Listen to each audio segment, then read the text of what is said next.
আসসালামু আলাইকুম। সবার আগে বাছাই করা 10টি আন্তর্জাতিক খবর জানিয়ে দেব। প্রথমেই থাকছে শিরোনাম। তবে তার আগে অনুরোধ থাকবে ভিডিওটিতে একটি লাইক দিবেন।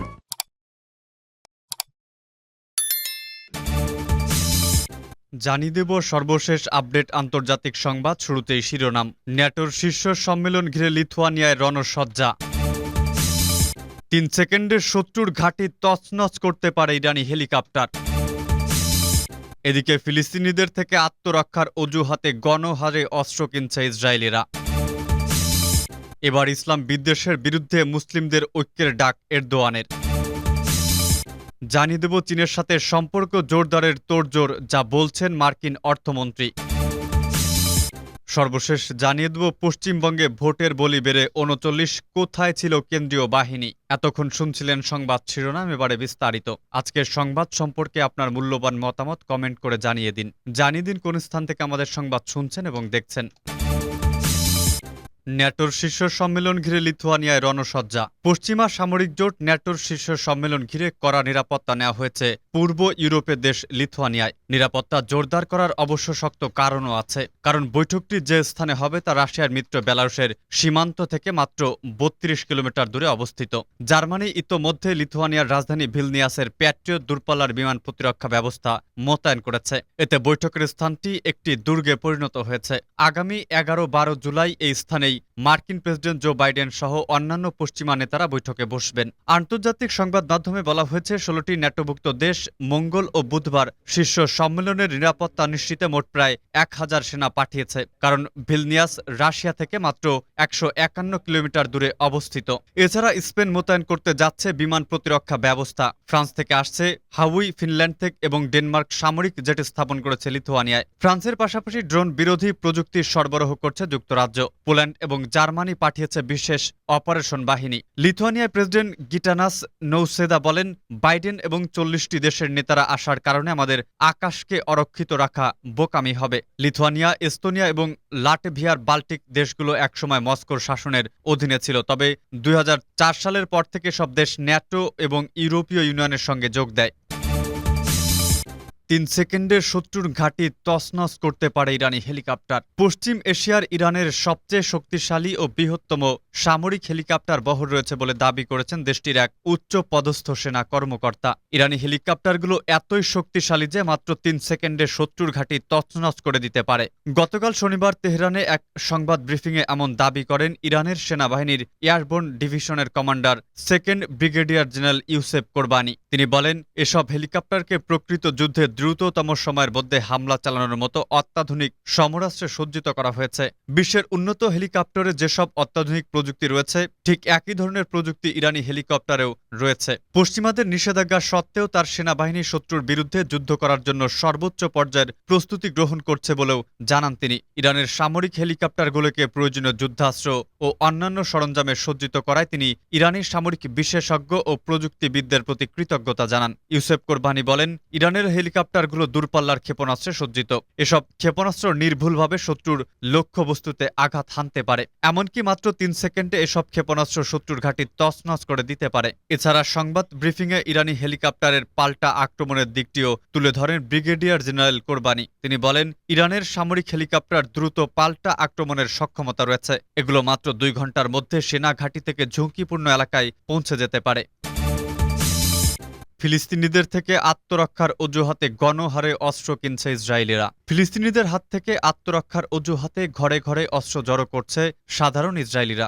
ব্যক্তিগত অস্ত্র কেনার রীতিমতো হিড়িক পড়েছে দেশটিতে। ক্ষুব্ধ ফিলিস্তিনিদের চোরাগোপ্তা হামলা থেকে সুরক্ষার প্রয়োজনকে এর কারণ হিসেবে দেখানো হচ্ছে। সাধারণ মানুষকে অস্ত্র কিনতে উৎসাহিত করছে নিরাপত্তা বিষয়ক মন্ত্রণালয়। এতে নিজেদের নিরাপত্তা নিয়ে আরও শঙ্কিত ফিলিস্তিনিরা। ইসরায়েলের উত্তরাঞ্চলীয় শহর আফুলায় অস্ত্রের দোকানে প্রতিদিনই বাড়ছে বেচাকেনার পরিমাণ। সাধারণ নাগরিকরাই কিনছেন এসব অস্ত্র। অস্ত্র বিক্রির সাথে সাথে এখানেই দেওয়া হয় তাত্ত্বিক ও ব্যবহারিক প্রশিক্ষণ। এক অস্ত্রের দোকানের মালিক বলেন, কখন এটা ব্যবহার করা যাবে আর কখন নিষিদ্ধ তা জানতে হবে। এখানে থিওরিটিক্যাল ক্লাসে শেখানো হয় বিষয়গুলো। আপনি এটা নিয়ন্ত্রণ করতে পারছেন কিনা সেটা গুরুত্বপূর্ণ। অপ্রয়োজনীয় ফায়ারিং এড়াতে হবে।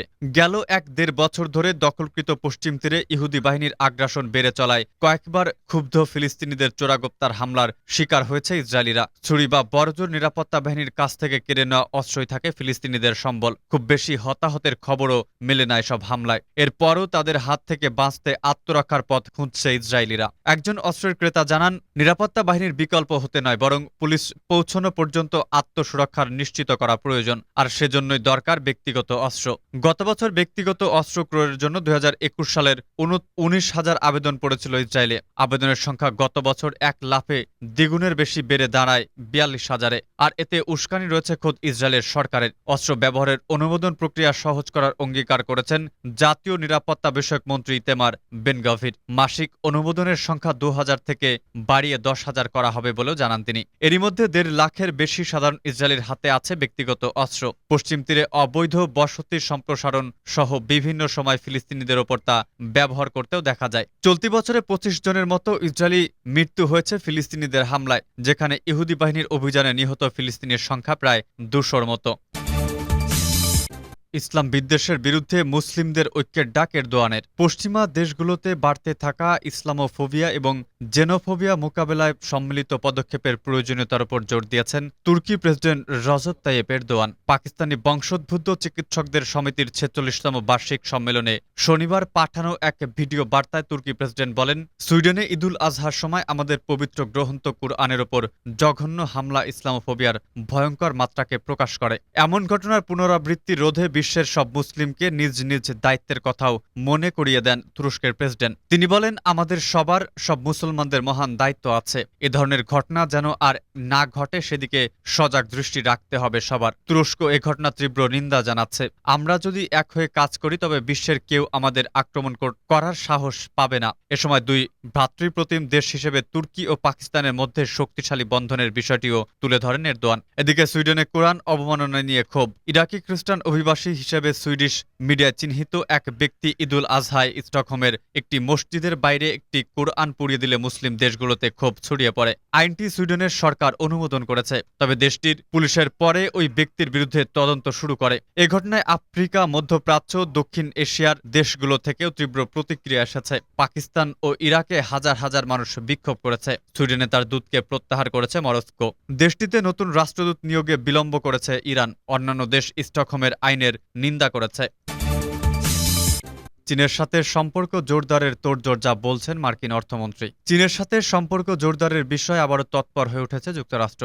গত মাসেই চীন সফর করেছে মার্কিন পররাষ্ট্রমন্ত্রী অ্যান্টনি ব্লিংকেন। এরপরই চলতি মাসে বেইজিং সফর করেছেন মার্কিন অর্থমন্ত্রী জ্যানেট ইয়েলেন। 4 দিনের সফর শেষে জ্যানেট ইয়েলেন জানিয়েছেন, তার এই সফর বেইজিং ওয়াশিংটন সম্পর্ককে আরও এক ধাপ সামনের দিকে নিয়ে যাবে। দুই দেশের সম্পর্ক হবে আরও স্থিতিশীল। নিজের সফরকে সরাসরি বাস্তব ও কার্যকর বলে আখ্যা দিয়েছেন মার্কিন অর্থমন্ত্রী। তবে তিনি এও স্বীকার করেছেন যে এখনও চীন ও যুক্তরাষ্ট্রের মধ্যে বেশ মতানৈক্য রয়েছে।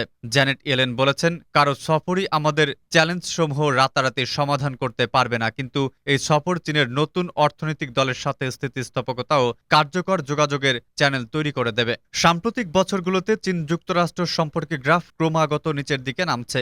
বিশেষ করে তাইওয়ান ইস্যুতে ওয়াশিংটনের অবস্থানে ক্ষুব্ধ বেইজিং। এছাড়াও হংকং, দক্ষিণ চীন সাগর নিয়েও মতবিরোধ আছে দুই দেশের। সাথে যুক্তরাষ্ট্রের আকাশে চীনা বেলুনের প্রবেশ করার দুই দেশের বাকযুদ্ধ তুমুল হয়। জ্যানেট ইয়েলেনের সাথে সাক্ষাতের পর শনিবার চীনের ভাইস প্রেসিডেন্ট হি লাইফোলিং বলেছেন, মার্কিন আকাশে বেলুন প্রবেশের ঘটনায় তিনি অনুতপ্ত। পশ্চিমবঙ্গের ভোটের বলি বেড়ে 39, কোথায় ছিল কেন্দ্রীয় বাহিনী? ভারতের পশ্চিমবঙ্গে পঞ্চায়েত ভোট নিয়ে সহিংসতার বলি হলেন 17 জন। রবিবারও কুলতলি থেকে একজন তৃণমূলের কর্মীর মৃত্যুর খবর এসেছে। গুলি, বোমা, বুথ দখল, বিক্ষোভ, মারামারি, কি হয়নি এই নির্বাচনকে কেন্দ্র করে? মনোনয়ন পর্ব থেকে শুরু করে ভোট পর্যন্ত প্রাণ গেছে মোট 39 জনের।